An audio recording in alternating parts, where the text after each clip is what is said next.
Thought Bubble Audio.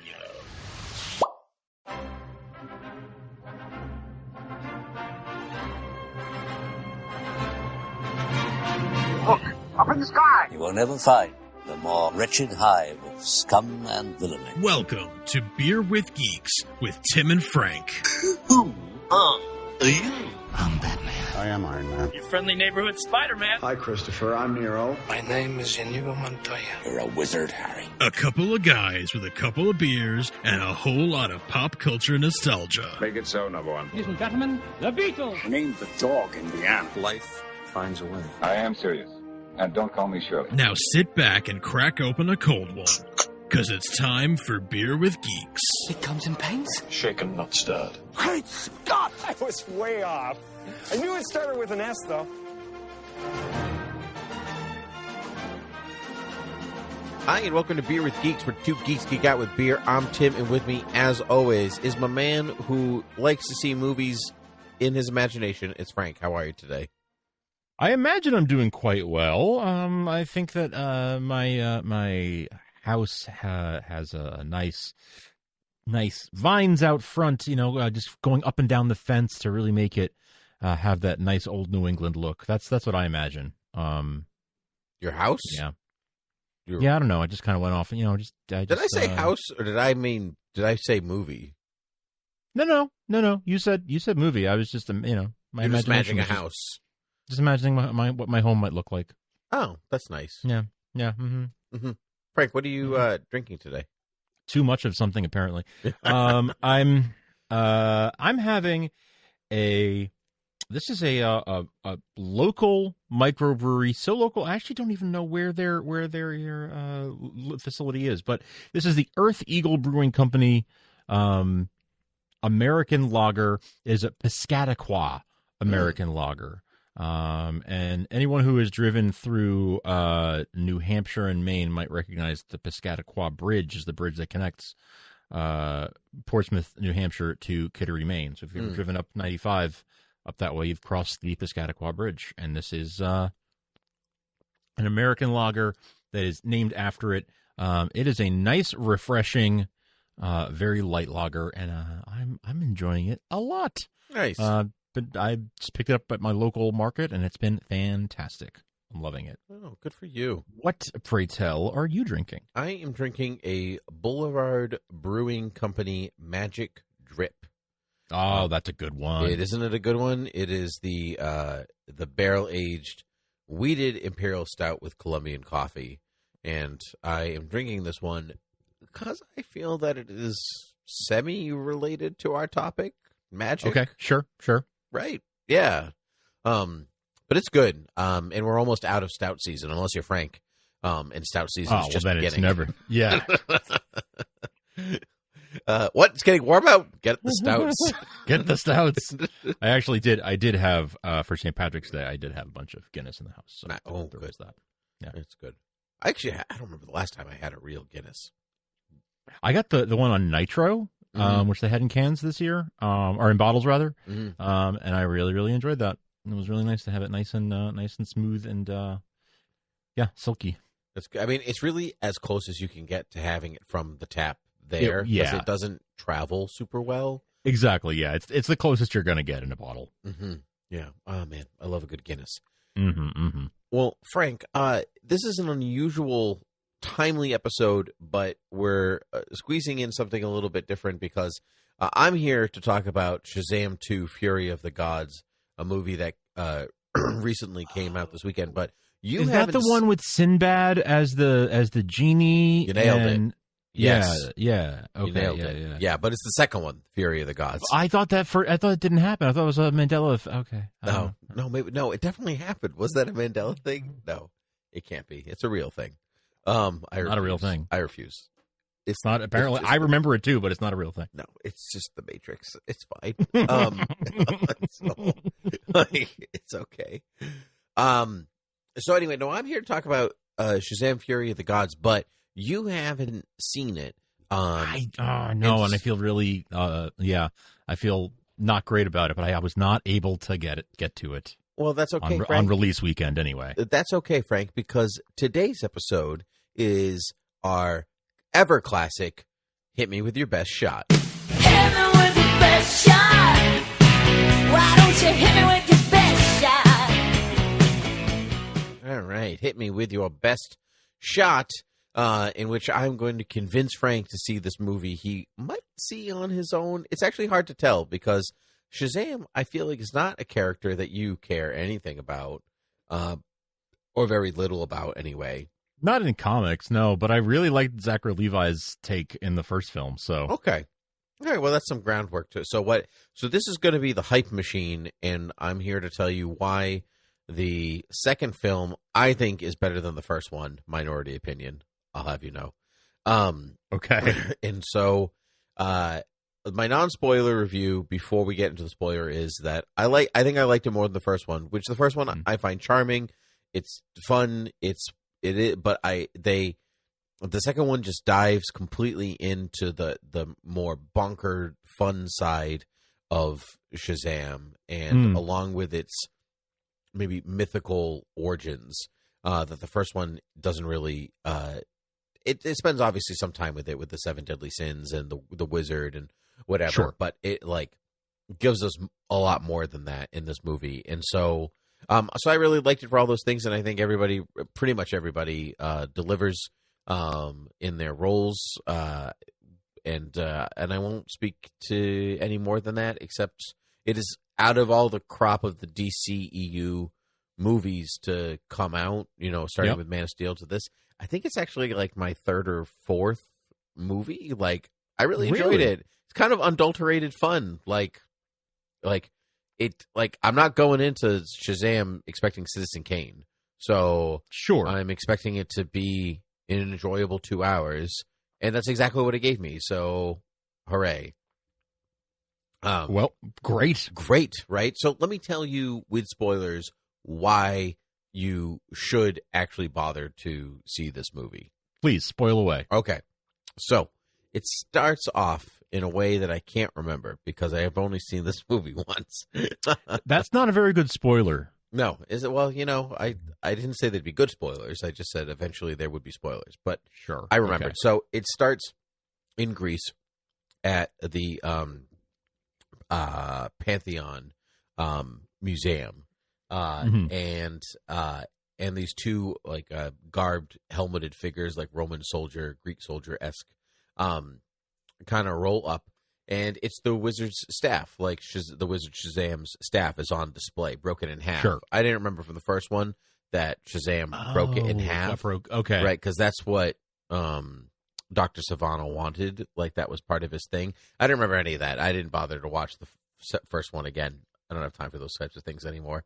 Remember the days when a new movie would come out and you'd be like, well, I'll watch all 10 MCU movies before the 11th one. Right. Because I have time. Yeah, What? I have to get ready for Iron Man 3, so I got to watch all the movies leading up to it just so that I don't forget anything. Right. I barely have time to see the new one. Never mind go backwards. See the movie itself. I don't have time for homework before a movie. Are you kidding me? Gosh, yeah, no, I do not. So anyway, so they, so it turns out these two people, these two soldiers, one of them is Lucy Liu, and one of them is Helen Mirren, and they are 2 out of the 3 villains of the story. One of them is Calypso, and the other one is Hespera, and they are the daughters of Atlas, the man who holds the sky, the man who shrugs holds up the sky, exactly, the man who shrugs. That's good. And so. Alice, how you doing? Oh. End of book. Ayn Rand could have said it in many less words. And so they take the staff. They want to unite the pieces together. They basically kill everybody in the museum, in like the David Sandberg, like slightly 80s horrific but somehow still manageable for a superhero movie kind of way, where you're like, wow, this could just be.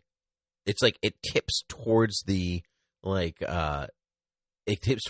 of despair or too violent, and just holds itself back enough to like keep within its rating. He's very good at that. He does that a few times in this movie. So just walks up to the line but doesn't cross it. Exactly. I mean, he did that in the first movie too, with all the board members getting killed by the 7 deadly Sure. sins, like like it just tipping to the point of horrific, and it stays back. But so anyway, that's happening, and then it flashes to Shazaam on a couch, and he's having trying to keep the family together. He's like, everybody wants to go and do their own thing, but I'm trying to keep the family together. We're supposed to do everything together or not at all, and all this stuff. And it pivots, and the guy's like, you do know that I'm not a psychiatrist, but I'm a pediatrician. Yes, I saw that in the trailer. It's like, yeah, well, this guy, Billy Batson, he gave me he said you'd be good at this. So just he just goes to his pediatrician. It's so good. But it kind of sets up the movie's themes, like Billy, who wanted nothing to do with, being part of, that foster family. Sure. Is now actually the one trying to keep the foster family together. He's going to turn 18 in a few months, so he thinks that they're going to, Rosa and Victor, the parents are going to kick him out of the house. And so he's going to lose the family again, but Freddie's trying to do his own thing, Darla's being Darla, Mary didn't end up going to college, and she ended up staying around, and so they can all be superheroes. And so they go to save a bridge from collapsing, supervillain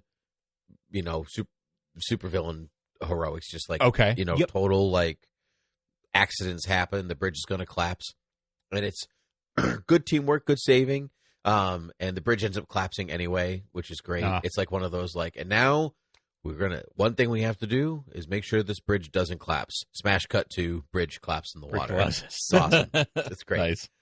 And so they're actually known. This group is known as the Philly Fiascos, the Philadelphia Fiascos. That's their superhero team name that the news has given them. So it's real split on what works and what doesn't. And so we spent some time in the Rock of Eternity, but they've turned it into a clubhouse.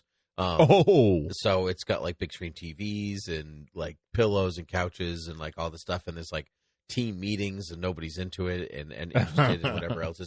It's all fun. So then we go to school, and Freddie's getting picked on by, I think, the two bullies from the first movie. Are in there, and Freddie meets this girl named Anne. Turns out Anne is Anthea, the third daughter of Atlas, played by Rachel Zegler. But they have some romantic love stuff going on and whatever else, and they have great chemistry, and it really works. Also, Diedrich Bader is in there as a teacher, just for fun. Cool. Which is very fun. And so anyway, long story short, Anthea ends up having to reveal herself as a goddess. Freddie feels so very betrayed. And he gets kidnapped and winds up in their realm, the god realm, kind of Mount Olympus-esque. And it turns out the wizard Shazaam is still alive and is their prisoner. Ooh, yeah, right? So more Digimon Hinzu, which is also great. And to kind of pivot away from the story, what I think I really liked most about this movie is the intricacy of detail on the sets and the costumes and whatever else. Everywhere you turn, they're just they just went for some really cool Ray Harryhausen style designs. Fun. Yeah, it's real fun. And they definitely went for practical over CG through the movie, which is really cool. There's a scene later which there's a bus collapsing in on itself, and they had a real bus collapse in on of itself instead of it make it CG. So the movie just feels a little bit more real, kind of like the first one in a lot of ways. They went for in camera as much as possible.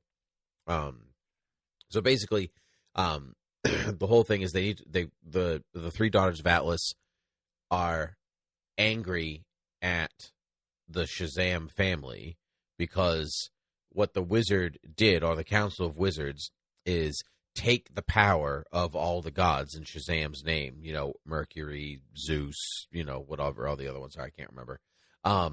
and trap all those powers in the wizard's staff. And so when Billy broke it, he basically released the chain that blocked off these goddesses from coming into the real world to enact their revenge.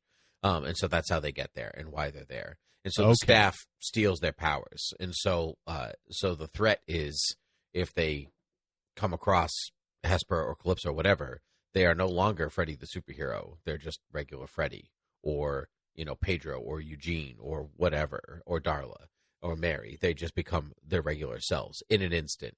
And so there's there's like an actual real threat because so many of them, what they feel makes them special, especially Freddy, which is most arguably, it's really his movie more than anybody else's. Interesting. Yeah. And it's like, Freddy's disabled, that's not. And so being Captain Every Power is the name he gives himself. Captain Every Power. And Shazam is Captain Every Power Jr., which I think is a hilarious Captain Marvel Jr. reversal. That's great. It is. But, it's like, who is he if he's not super? And that's the question he's trying to figure out for himself.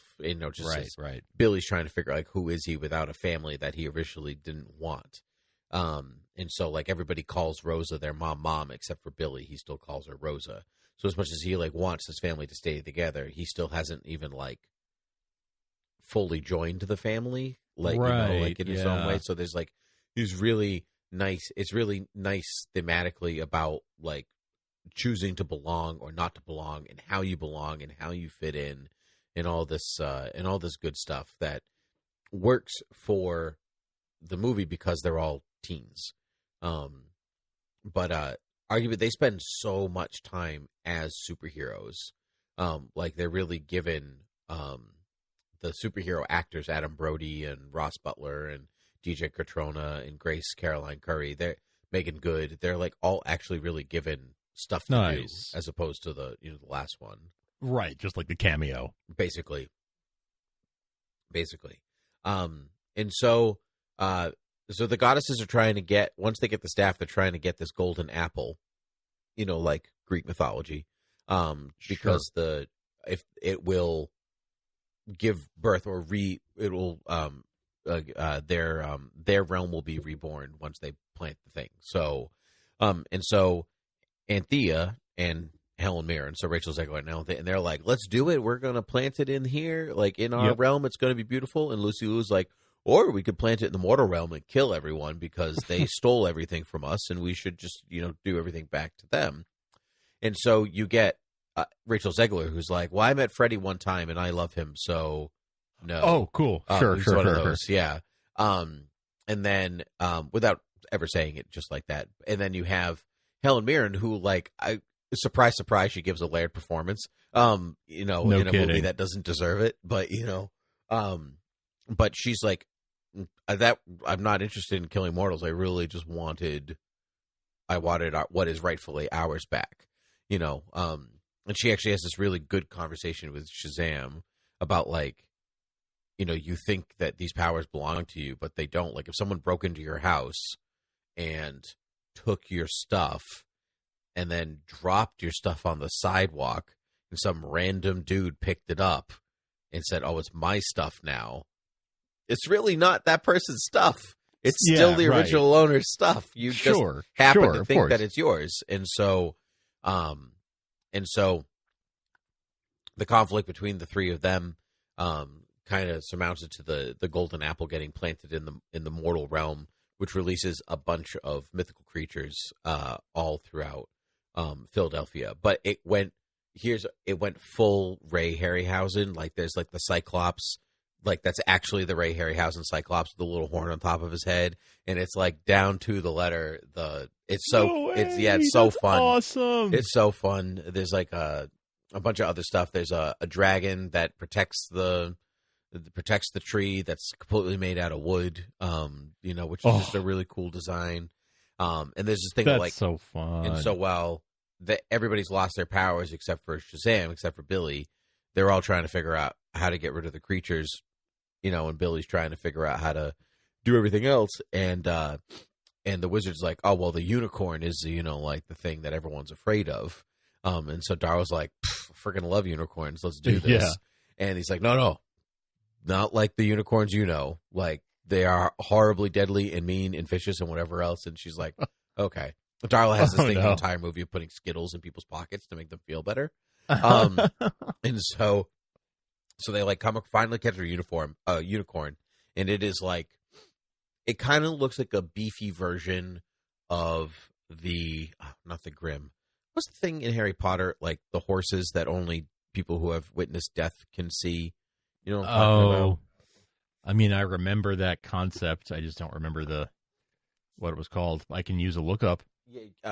Yeah. Use a lookup while you carry on. Yeah.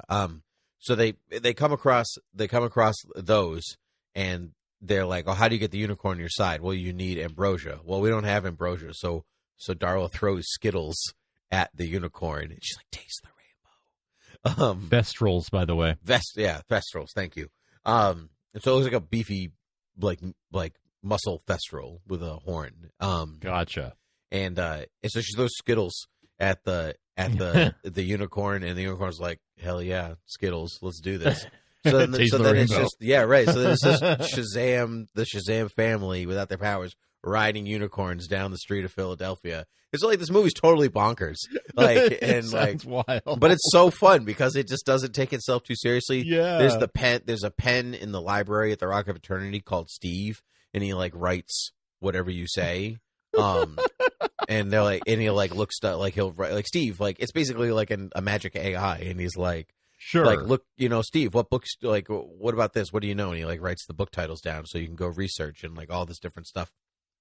But he also like writes notes that like turn into birds and like fly to the gods to sure to deliver messages. But they don't proofread the notes, and so they're like, no, Steve, no, say this, and it like goes to that. But it's just Helen Mirren reading this ridiculous note, and it's just all done with such wit and charm. It's just fun.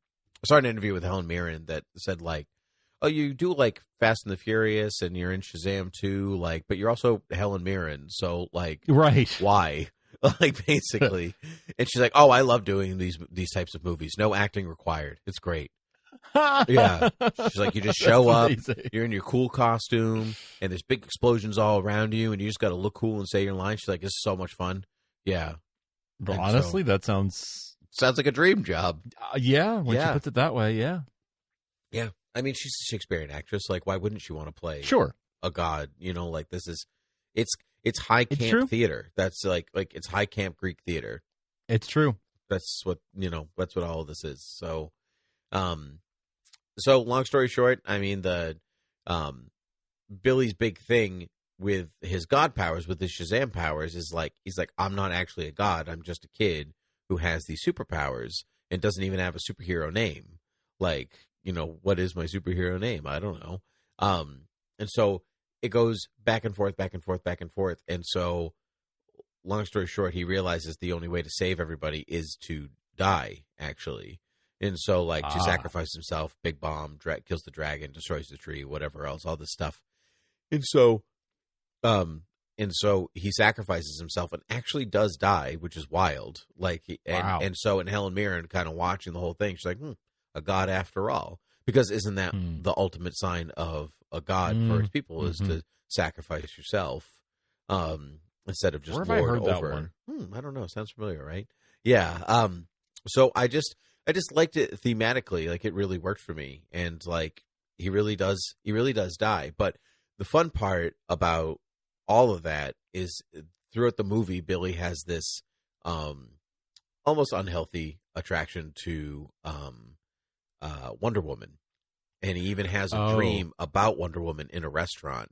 And he's like, let's make it work. Like, you're thousands of years old, and I'm just me. I'm Shazam. But like, we're gonna do it. We're gonna make this work. And he like stands up, and they're ready to kiss, and the wizard's face appears to him like on Wonder Woman's body, and he's like, Billy Batson, I have to tell you about all this stuff. And he's like, like, it's so weird. It's like it is just a deep fake, but it's like it's so weird looking. But it's was so it funny. Was it Gal actually there? Like, so it's interesting. So it wasn't in that scene, but she actually shows up at the end. They bury Billy under the golden apple tree in the realm of the gods. And Wonder Woman shows up because they're like, the only person that can actually help him is another god, and all the gods are dead. Spoiler: all three of those goddesses die, and Anthea loses her powers. So blah, blah, blah. So she's still around, but she loses her powers. She's not a god anymore. And Wonder Woman shows up. Nice. They played the theme? Oh, yeah. It was weirdly out of place for what was happening, but I didn't care because it's the Wonder Woman theme. And so she, because she is, she's the daughter of Zeus, she channels her godliness and lightning as she does. She harnesses lightning, as we are aware, because she can slingshot through it, Wonder Woman 84 or whatever. And she resurrects Billy Batson. So he, he's back, baby. He's been dead for like 5 minutes, but he back. And so he has a little conversation with Wonder Woman. She was definitely there on set with him. They're in the same frame, which I thought was actually nice, where you're like, she just didn't like shoot coverage around her or whatever. Right. No, she was actually there with them, which is, or if she wasn't, they did a really, really good job at combining them together. But it actually was cameo with purpose, which I think I liked about it. Like, she is the last god of this DC universe, right? And so I just liked that. Like, they actually utilized her in a way that served the mythology that they were like building. And they even, and like when he came back to life, Shazam's like, "You buried me and I was gone for like 5 minutes." And so he sees Wonder Woman, he's like, "You got my bird letter? Like, you got my note from Steve?" Like, and so it like tied in like the stuff, like how was she even there? Because he had the forethought to even like send a message to her ahead of time. So because part of the joke of the movie is that he has all of these powers, but he does not have the wisdom of Solomon. Sure, which is like they're all like, I think you missed that one. And so like he actually you see him actually utilize all of the god's powers, like subtly and not subtly, in its own way. And so and then there are two post-credit scenes. One of them is. Now I can't remember their names, so I'm going to use my lookup. If my keyboard would work, I would use my lookup. So while you're doing that, I love that. I love that they had the Wonder Woman cameo. I love that it sounds like it was a functional thing and not just, hey, here, this is fun. She's here. But I love that the very end of the first movie had a little Superman cameo really quick. Not actually Henry, but that's okay. Mm-hmm. And then now we have a Wonder Woman cameo. So if they do a third one, we're going to have to get Batfleck. I mean, what I actually thought was interesting is that you're right, there are two of them, and they did talk about a Batman one, but I guess it got nixed. Like, they weren't going to do it because at the time, and I would say probably even moving forward, that the Flash would, because it changes things. Yeah, I see. Like like Batfleck being there wouldn't fit the narrative, but Gal still gets to be there, so it fits just fine. Because James Gunn did say there's no reason that the Shazam movies can't continue because it doesn't. He said it doesn't directly contradict anything in their universe going forward. Okay. The fact that Gal Gadot is in this movie would mean that it does not she's still around. Yeah, right. Post this change, so that's fun. Okay, that's interesting. That's something we were speculating about, right? When we did our coverage of the James Gunn announcement. Mm-hmm. Is like, does she stick around? She's apparently she sticks around. So it sounds like she might. Yeah. Cool. So the post-credit scene is Agent Amelia Harcourt and John Economos, which is Jennifer Holland and Steve Agee from the Peacemaker series. Jennifer Holland is James Gunn's wife. She's got blonde short hair. They're walking up and they're like, Waller wants us to talk to this guy. He said he's really immature, but she wants them to join. Blah blah blah. And it's Shazam, obviously. Of course, yeah. And he's just like at an abandoned gas station, like shooting bottles with lightning. Is as he does. Yeah. And they're like, so we're here to blah, blah, blah. We want to know if you want to join the Justice. And he's like, yes, I'm in. Wonder Woman. Absolutely. Society. Yeah. Nice. What? No, no. Nice. What's that one?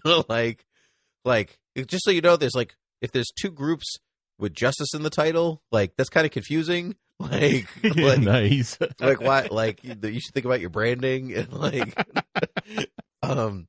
and so whether he actually is going to be in the Justice Society, which he has been in the past. He has been, yeah. So, but that then what my question was that scene technically also doesn't contradict Black Adam because the Justice Society and Waller are connected in Black Adam. So I guess that one is also going to still be canon moving forward. So Dwayne The Rock Johnson's Black Adam is a thing that will. So it's all a little muddled, but apparently the post credits James Gunn tweeted, he's like, no, that does not contradict anything. Interesting. So it's interesting. Yeah. Or someone said oh, it's a shame that post credit scene, nothing's going to ever come of that. And his tweet was who said that? Who said nothing's going to come of that? Which I find extraordinarily interesting. It is interesting, isn't it? Mm-hmm. I wonder how much truth there is to it and how much is just him just shooting off. I mean, it could be him shooting off, but either way, as of right now, he tends not to misdirect people. He is pretty honest, as much as as much as he wants to be. And then the post credit scene is Dr. Zavanna still in prison. He's got glasses and a beard, and he's got markings all over the wall, like the crazy man, markings. And Dr. Mind, the little caterpillar, shows up. And Savannah's like, where have you been? It's been 2 years. I've been waiting. What is this master plan? Blah, blah, blah, all this stuff. And Mr. Mind's like, takes me a long time to get places. I'll fly. And he's like, but I got to do one more thing. So hang tight. And then he just leaves. And Savannah's like, wait, no. But unfortunately, this movie has not made a lot of money in its opening weekend, pretty below what they even expected for a low opening. So unless it finds an audience, I doubt we're going to see more of the adventures of the Shazam family. We might see more Shazam. I would like to see. Maybe they can, put Zachary Levi in other films. Maybe they give him the Hulk treatment, where they advance his storyline as a B plot in other films. Yeah, I would love to see that. Which is a shame because I think the whole cast as a unit is what makes the movies work.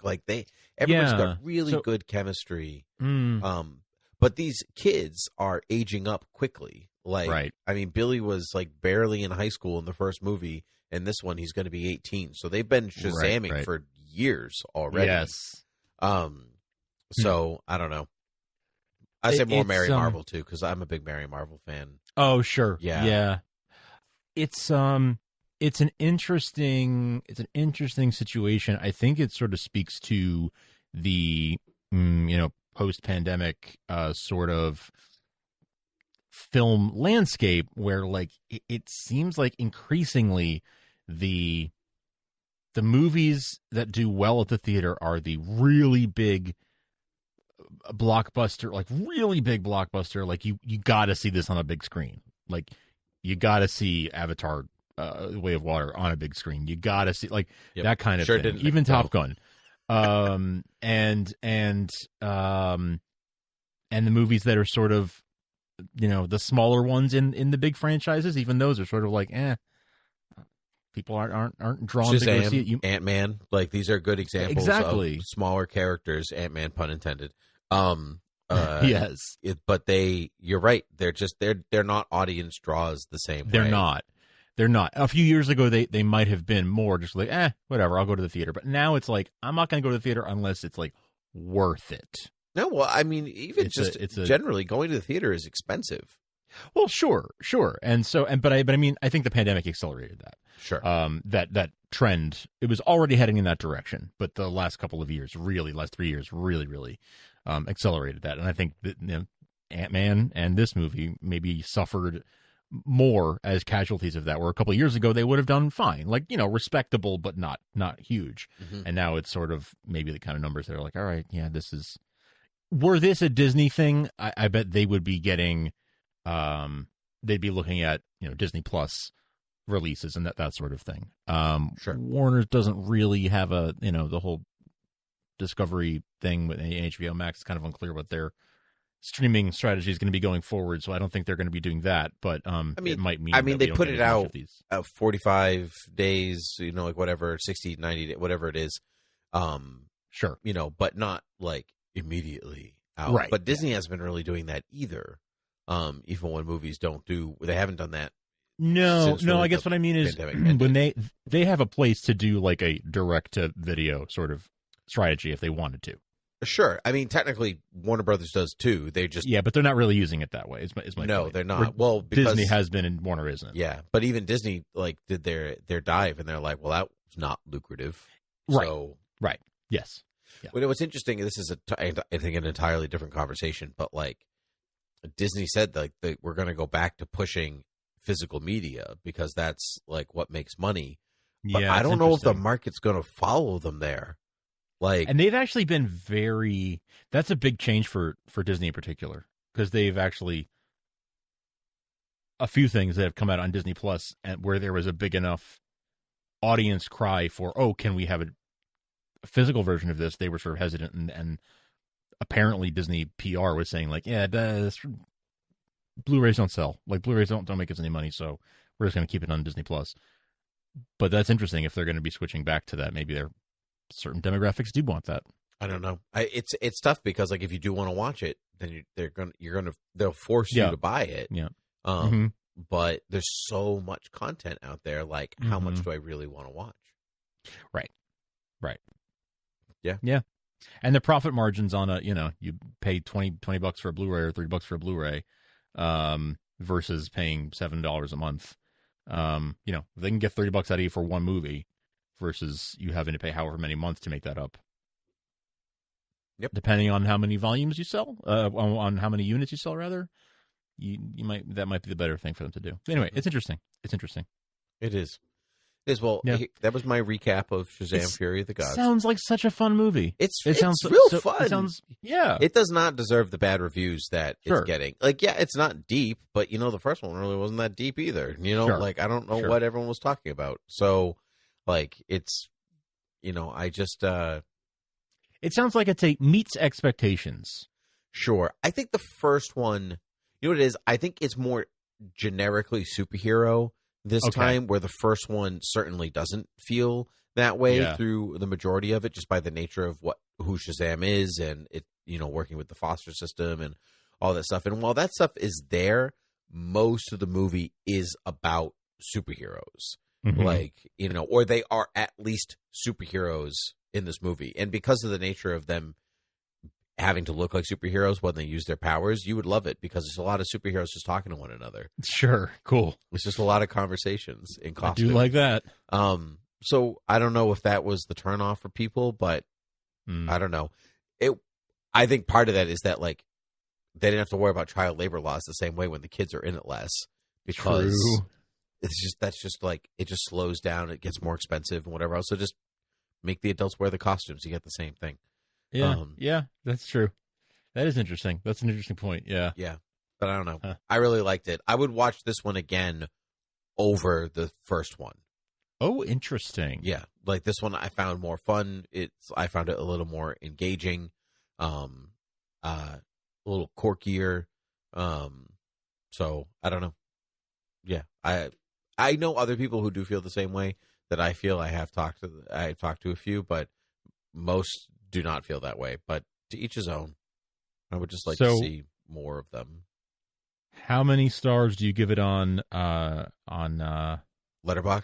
Letterboxd. I gave it 4. It doesn't do anything offensive. It's good. Characterizations are good. The stories are good. It knows what it is. That doesn't mean it doesn't have to change cinema to be 4 or 5 stars. It has to be confident in the type of movie that it is. And that's exactly what it is. It doesn't overstay its welcome. It's well paced. It's well designed. It's well acted, considering the content of the movie. Can't really ask for anything more. It's good. Well, I look forward to seeing the eventual Shazam Black Adam film that comes. I don't think so, bud. Yeah. I never know. I don't think so. No, I don't think so. I really don't think so. Which is too bad. It's too bad that they had both of those things going, and maybe those tracks are never going to meet. But I know. And you can, I mean, that kind of rests at the feet of Dwayne Johnson. He was not interested in crossing over with Shazam at all. And his Black Adam project had been in gestation long before Shazam. So, but hey, shoot yourself in the foot, shoot somebody else in the foot. Job well done. Yeah, I guess. Yeah, I don't know. I liked the story I got, though. I liked it better than just like, oh, it's Black Adam. Yes. Yeah. But I don't know. We shall see. We shall see, indeed. Frank, where can the people find us? Sounds like fun. Sounds like something I might want to actually go see. Good. Just for the fun of it. Yeah. Knowing what I'm walking into and just to enjoy. Yeah. Yeah. Cool. Well, thank you for recapping that. You can find Beer with Geeks at beerwithgeeks.com. You can find us anywhere you listen to podcasts. Please make sure to rate and review and subscribe in all those places. You can email us at beerwithgeeks@gmail.com. If you want to support us, you can do that by heading on over to patreon.com/thoughtbubbleaudio to support the network and keep our shows going. If you are subscribed to Beer with Geeks, then you know that Tim and Palmer and friends just did a big recap of the Oscar Best Picture nominees for the most recent Oscars ceremony. A big recap that was a really fun listen. That dropped in the Beer with Geeks feed, but that is just one episode of Academy Rewind out of hundreds that these guys have done. So if you want to check out and support other shows on the network, do that at Patreon and at thoughtbubbleaudio.com. Very nice, Frank. Thank you. A pleasure to talk to you, as always. So, until next time, thank you. So, until next time, cheers. Cheers. Go, Web, go.